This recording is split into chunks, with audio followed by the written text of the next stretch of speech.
ফাইভের গুরুত্বপূর্ণ অঙ্কের প্রশ্ন, দ্বিতীয় পর্যায়ক্রমিক মূল্যায়ন বা বৃত্তি পরীক্ষা, এইসব পরীক্ষা এগুলো সাধারণত এসে থাকে।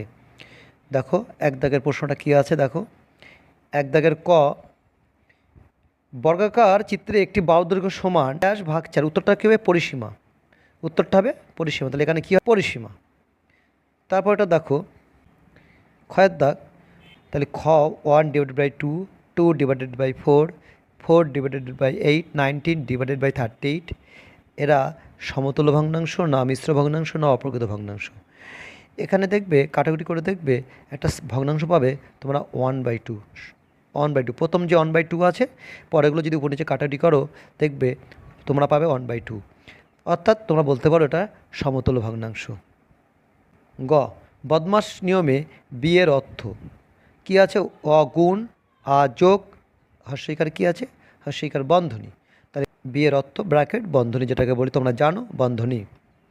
তারপরটা দেখো ঘয়ের দাগ, 4/1/8 সংখ্যাটি অনন্য কত? 8 সংখ্যাটি অনন্য কত? 4×8 = 32, 33/8। একে উল্টে লেখো 8/33, অর্থাৎ 33/8কে যদি 8/33কে যদি গুণ করো তাহলে 1 পাবো। মানে 33/8-এর সাথে কত গুণ করলে 1 হয়? ওটা সাধারণত উল্টে লিখে যদি গুণ করো 1 পাবো। তাহলে উত্তরটা হবে 8/33।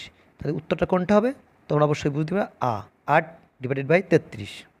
2-এর ক, মানের অধক্রমে সাজাও। অধক্রম মানে বড় থেকে ছোট, অধক্রম মানে বড় থেকে ছোট সাজাও। তোমরা কি করবে? সবই একই হর বিশিষ্ট ভগ্নাংশে পরিণত করে নেবে এবং তোমরা অবশ্যই বড় থেকে ছোট অর্থাৎ অধক্রমে সাজাতে পারবে। খ সরল করো। এই সরলটা তোমরা অবশ্যই করতে পারবে, তোমরা নিজেরা পারবে, বইয়ের অঙ্ক নিজেরা করে নেবে। গ একটি আয়তক্ষেত্রের পরিসীমা 120 মিটার, প্রস্থ 20 মিটার হলে দৈর্ঘ্য কত? পরিসীমা আছে 120 মিটার, অর্ধ পরিসীমা থেকে প্রস্থ বিয়োগ করবে, অর্ধ পরিসীমা থেকে প্রস্থ বিয়োগ করলে তোমরা দৈর্ঘ্য পেয়ে যাবে, অর্থাৎ 120/2 বিয়োগ 20, এটা ক্যালকুলেশন করবে, যেটা পাবে সেটা হচ্ছে দৈর্ঘ্য। দেখো ঘয়ের দাগ, একটি বাঁশের 1/8 অংশ কাদায় এবং 1/4 অংশ জলে আছে, তাহলে বাঁশের কত অংশ বাইরে আছে?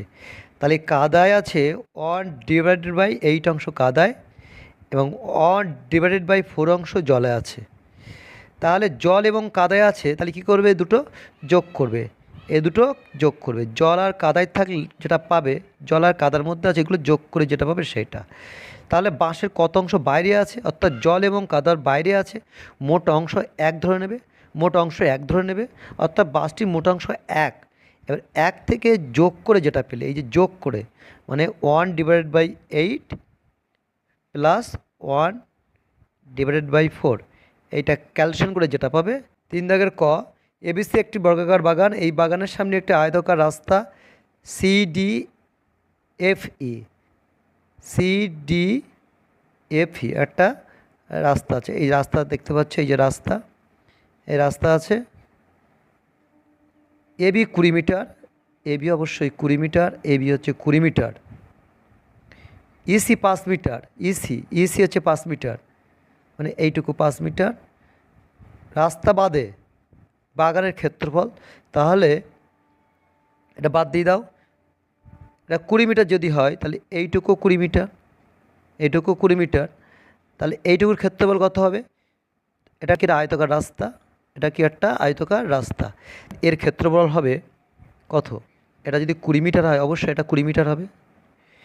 তাহলে এই 20 মিটার, তাহলে এর ক্ষেত্রফল হবে দৈর্ঘ্য গুণ প্রস্থ, তাহলে 20 × 5, 20 × 5।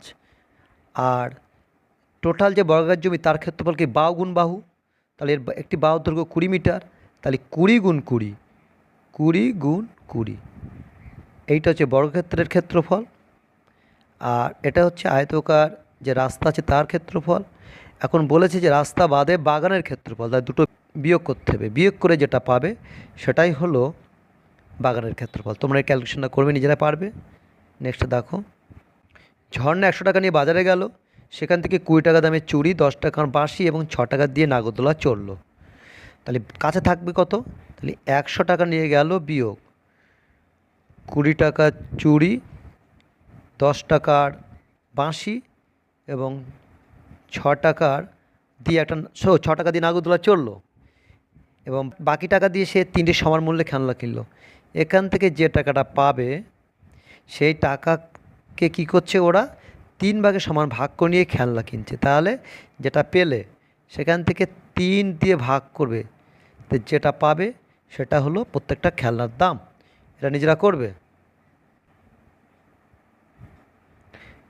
গোটা দেখো, একটি বর্গাকার পার্কের ক্ষেত্রফল 1764 বর্গমিটার।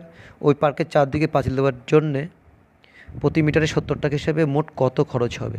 তাহলে 1764কে তোমরা যদি বর্গমূল করো তাহলে কি একটি মানে পার্কের একটি এক ধারে পাঁচিলের দৈর্ঘ্য পাবে। মোট তো 4 ধারে পাঁচিল দিতে হবে। সেই একটি বাহুর দৈর্ঘ্যের সাথে যদি তোমরা 4 দিয়ে গুণ করো, ক দিয়ে গুণ করবে? 4 দিয়ে গুণ করবে, তাহলে তোমরা মোট পাঁচিলের দৈর্ঘ্যটা পেয়ে যাবে। পাঁচিলের দৈর্ঘ্য পাওয়ার পরে তোমরা কি করবে? 70 গুণ করবে। 70 গুণ করবে, তাহলে মোট কত টাকা খরচ হয়েছে তোমরা নিজেরা ক্যালকুলেশন করতে পারবে। আজকের এই পর্যন্ত। পরের দিন একটা নতুন ভিডিও নিয়ে হাজির হব। আমার পরিশ্রমের সার্থকতা তোমাদের সফলতার মধ্যে। ধন্যবাদ।